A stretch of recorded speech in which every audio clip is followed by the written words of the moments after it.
I have a friend, a girl, who's very intelligent and articulate, and she was born blind. And she hasn't the faintest idea what darkness is. The word means as little to her as the word light. So if you went to sleep, you're not aware of darkness when you're asleep. And so if you went into sleep, into unconsciousness for always and always and always, it wouldn't be at all like going into the dark. It wouldn't be at all like being buried alive. It would be as if, as a matter of fact, you had never existed at all. Not only you, but everything else as well. You would be in that state as if you had never been. And there, of course, there would be no problems. There would be no one to regret the loss of anything. You couldn't even call it a tragedy because there would be no one to experience it as a tragedy. It would be simple, nothing at all. Forever and for never. Because not only would you have no future, you would also have no past and no present. Now, you would think that that was a point where we'd say, well, let's talk about something else. But I'm not content with that. I demur. Because this makes me think of two other things. This state of nothingness makes me think, first of all, the only thing I get anywhere in my experience that's close to nothingness is the way my head looks to my eyes. Because I seem to feel that there is a world out there, as it were, confronting my eyes. And then behind my eyes, there isn't a black spot. There isn't even a hazy spot. There's nothing at all. I'm not aware of my head, as it were, as a black hole in the middle of all this luminous visual experience. It doesn't even have very clear edges because the field of vision is an oval. And if I run my fingers along my field of vision, it's like this. And this is the point where my fingers just disappear from sight. Vague edged. But then behind this oval of vision, there is nothing at all. Just from the sense of sight. Of course, if I use my fingers and touch, I can feel something behind my eyes. But if I use the sense of sight alone, there's just nothing there at all. Now, nevertheless, out of that blankness, I see. Well, that's the first thing it makes me think of. Now, the next thing it makes me think of is this. If, when I'm dead, I am as if I never had been, then that's the way I was before I was born. Because just as if I try to go back behind my eyes and find what is there, I come to a blank. If I try to remember back and back and back and back, I've got my earliest memories. And then behind them, nothing. Total blank. But just as I know there's something behind my eyes by using my fingers on my head, so I know through other sources of information that before I was born, there was something going on. There were my father and my mother, and their fathers and mothers, and the whole material environment of the earth and its life out of which they came, and behind that the solar system, and behind that the galaxy, and behind that all the galaxies, and behind that another blank, space. So, I reason that if I go back when I'm dead to the state where I was before I was born, couldn't I happen again? You know, what has happened once can very well happen again. If it happened once, it's extraordinary. And it's not really very much more extraordinary if it happened all over again. So in other words, I do know for certain, because I've seen people die, and I've seen people born after them, that at any rate, after I die, not only somebody, but myriads of other beings will be born. That I know. We all know that. There's no doubt about it. But what worries us is that when we're dead, there could be nothing at all forever, as if that was something to worry about. Before you were born, there was this same nothing at all forever, and yet you happened. And if you happened once, you can happen again. Now, what does that mean? Well, we'll get at it first in its very simplest way. And to explain myself, I must invent a new verb. This is the verb to I. And in the first place, we'll spell that with the letter I. But instead of having it as a pronoun, we'll call it a verb. The universe eyes. It has eyed in me, and it eyes in you. Now let's respell the word E-Y-E. When I talk about to eye something, it means to look at something, to be aware of something. So we'll change the spelling and we'll say the universe eyes. It becomes aware of itself in each one of us. And it keeps on eyeing. And every time it eyes, every one of us in whom it eyes feels that he is the center of the whole thing. And that I know that you feel that you are I in just the same way that I feel that I am I. And we all have the same background of nothing. We don't remember having done it before. And yet it has been done before, again and again and again, not only before in time, but all around us everywhere else in space is the universe eyeing. Now look, let me try and make this clearer in this way. When I say it's the universe eyeing, who is eyeing? What do you mean by I? Well, there are two things you can mean by it. On the one hand, you can mean what's called your ego, your personality. But that's not your real eyeing, because your personality is your idea of yourself. It's your image of yourself. And that's made up of how you feel yourself, how you think about yourself, thrown in with what all your friends and relations have told you about yourself. So, your image of yourself, however, obviously isn't you, any more than your photograph is you, or any more than the image of anything is it. All our images of ourselves are nothing more than caricatures.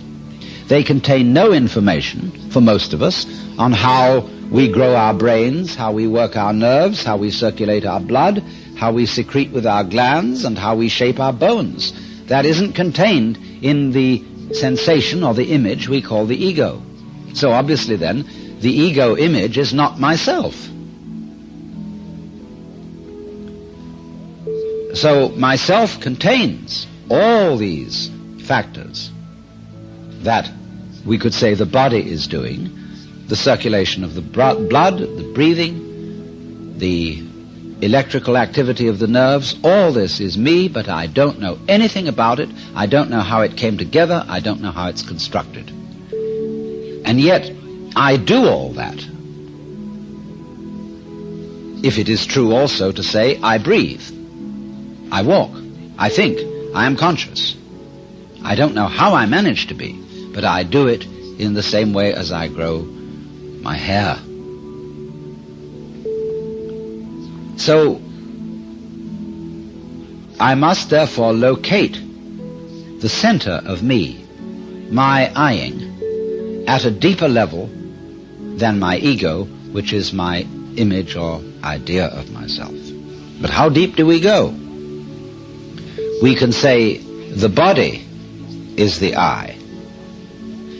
But the body comes out of the rest of the universe, comes out of all its energy. So it's the universe that's eyeing. And the universe eyes in the same way that a tree apples or that a star shines.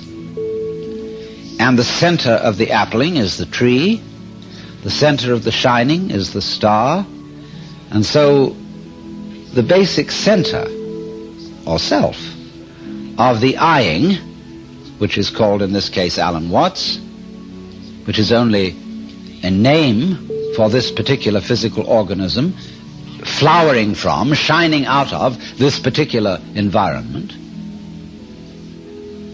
makes the center of all this eyeing the eternal universe, or eternal. The thing has existed for 10,000 million years and will probably go on for at least that much more. So we won't worry about how long it goes on. But repeatedly it eyes. So that it seems to me absolutely reasonable to assume that when I die and this physical body evaporates and the whole memory system with it, then it will be all over once again, the awareness that I had before, not exactly the same way, but of a baby being born. There will, of course, be myriads of babies born, not only baby human beings, but baby frogs, baby rabbits, baby fruit flies, baby viruses, baby bacteria. And which one of them am I going to be? Only one of them, and yet every one of them, because this experience comes always in the singular, one at a time. But certainly one of them. Actually, it doesn't make much difference, because if I were born again as a fruit fly, I would think that being a fruit fly was the normal, ordinary course of events. And naturally, I would think that I was an important person, a highly cultured being, because fruit flies obviously have a high culture. We don't even know how to look for it, but probably they have all sorts of symphonies and music and artistic performances in the way light is reflected on their wings in different ways, the way they dance in the air. And they say, oh, look at her, she has real style. Look how the sunlight comes off her wings. And they, in their world, think they're as important and as civilized as we do in our world. So that if I were to wake up as a fruit fly, I wouldn't feel any different, as it were, than I do when I wake up as a human being. I would be used to it. Well, you say, though, it wouldn't be me. Because if it would be me again, I would have to remember how I was before. All right, but you don't now remember how you were before. And yet, you're content enough to be the me that you are. In fact, it's a thoroughly good arrangement in this world that we don't remember what it was before. Why? Because variety is the spice of life. And if we remembered, having done this again and again and again and again, we should get bored. And just as a memory is a beautiful thing to have, to remember, without memory we can't be intelligent.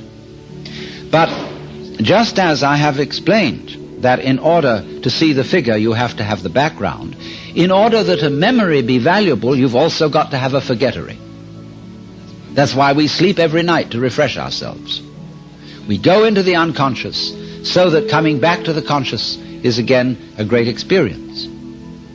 Well, when that's gone on long enough, when day after day we remember the days that have gone before, even though there's the interval of sleep, there comes a point when really, if we consider what is to our true liking, we will want to forget everything that went before, so that we can have the extraordinary experience of seeing the world once again through the eyes of a baby, whatever kind of baby, so that it's completely new. We have all the startling wonder that a child has, all the vividness of perception, which we can't have if we remember everything forever. So do you see what happens? The universe is a system which not only forgets itself and then again remembers anew, so that there's always this constant change and constant variety in the span of time, but it also does it in the span of space by looking at itself through every different living organism to give, as it were, an all-round view. You know, that's a way of getting rid of prejudice, getting rid of a one-sided view. So, death, in that sense, is a tremendous release from monotony. It puts an interval of total forgetting in a rhythmic process of on and off, so that you can begin all over again and never be bored. But the point is that if you fantasize the idea of being nothing for always and always and always, what you're really saying is, after I'm dead, the universe stops. And what I'm saying is, no, it goes on just as it did when you were born. You see, you may say that you think it incredible that you have more than one life. But I say, first of all, isn't it incredible that you have this one? Isn't it incredible that out of the nothing that is your past, here you are? Well, it's astonishing. So, if that's astonishing, it can always happen again and again and again. Now, what this is saying then is that just as you don't know how you manage to be conscious, how you manage to grow and shape this body of yours, that doesn't mean to say that you're not doing it. Equally, you don't know how the universe shines the stars, constellates the constellation, and galactifies the galaxies. You don't know. But that doesn't mean to say that you aren't doing it in just the same way as you're breathing without knowing how you breathe. If I say really and truly, I am this whole universe, or put it in another way, this particular organism is an eyeing being done by the whole universe. And somebody could say to me, well, who the hell do you think you are? Are you God? Do you warm up the galaxies? Canst thou bind the sweet influences of the Pleiades or loosen the bonds of Orion? And I reply to that, who the hell do you think you are? Can you tell me how you grow your brain, how you shape your eyeballs, and how you manage to see? But if you can't tell me that, I can't tell you how I warm up the galaxy. Only I've located the center of myself at a deeper, a more universal level than we are in our culture accustomed to do. So then, if that universal energy is the real me, the real self which eyes as all these different organisms spread out in different spaces or places and happening again and again and again at different times, we've got a marvelous system going in which you can be eternally surprised. The universe is really a system which keeps on surprising itself. The ambition that many of us have, especially in an age of technological competence, to have everything under our control, is a false ambition, because you've only got to think for one moment, what would it be like if you did really know and control everything? Supposing we had a super colossal technology which could go to our wildest dreams of technological competence, so that everything that is going to happen would be foreknown, predicted, and everything would be under our control. Why, you know, it'd be like making love to a plastic woman. There would be no surprise in it, no sudden answering touch, as when we touch another human being, it's not like touching something made of plastic. There comes out a response, something unexpected. And that's what we really want. When we want to relate to the other. You see, you can't experience the feeling you call self unless it's in contrast with the feeling of other. It's like known and unknown, light and dark, positive and negative. Other is necessary in order for you to feel self. So then, isn't that the arrangement you want? And so in the same way, couldn't you say the arrangement you want is not to remember? Memory is always, remember, a form of control. I've got it in mind, I remember it, I know your number. You're under control. Now, if you go on remembering and remembering and remembering, it's like writing on a piece of paper and going on writing and writing and writing until there's no white space left on the paper. Your memory is filled up. And so you need to wipe it all clean so that you have a white paper all over again and can begin to write on it once more. So that's what death does for us. It wipes the slate clean, and also, for looking at it from the point of view of population and the human organism on the planet,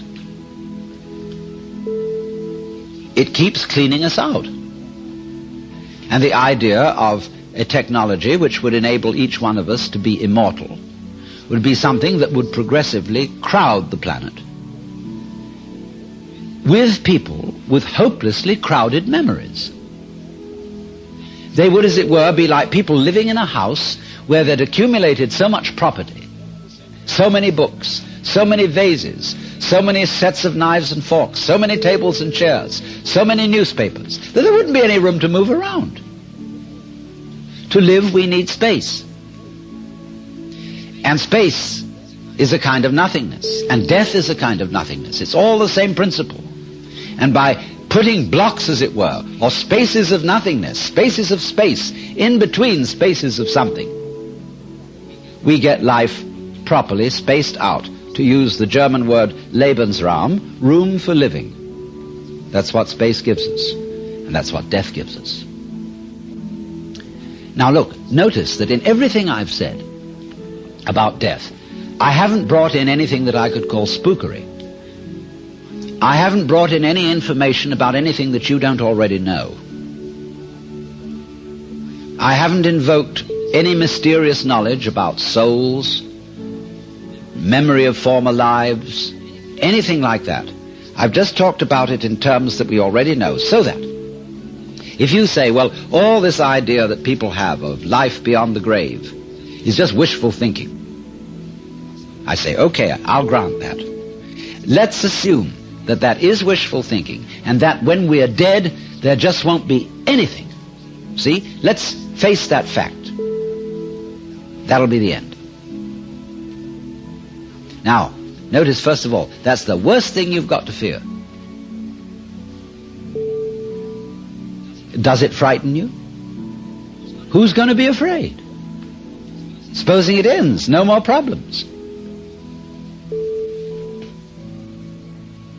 But then, you will see that this nothingness, if you followed my argument, is something, as it were, you bounce off from again, just as you bounced in the first place when you were born. You bounced out of nothingness. Nothingness is a kind of bounce, because it implies, the nothing implies something. So you bounce back. All new, all different, nothing to compare it with before. A refreshing experience. And if, therefore, you get this sense, just like you've got the sense of nothing behind your eyes, get the sense of nothingness, very powerful, frisky nothingness, underlying your whole being.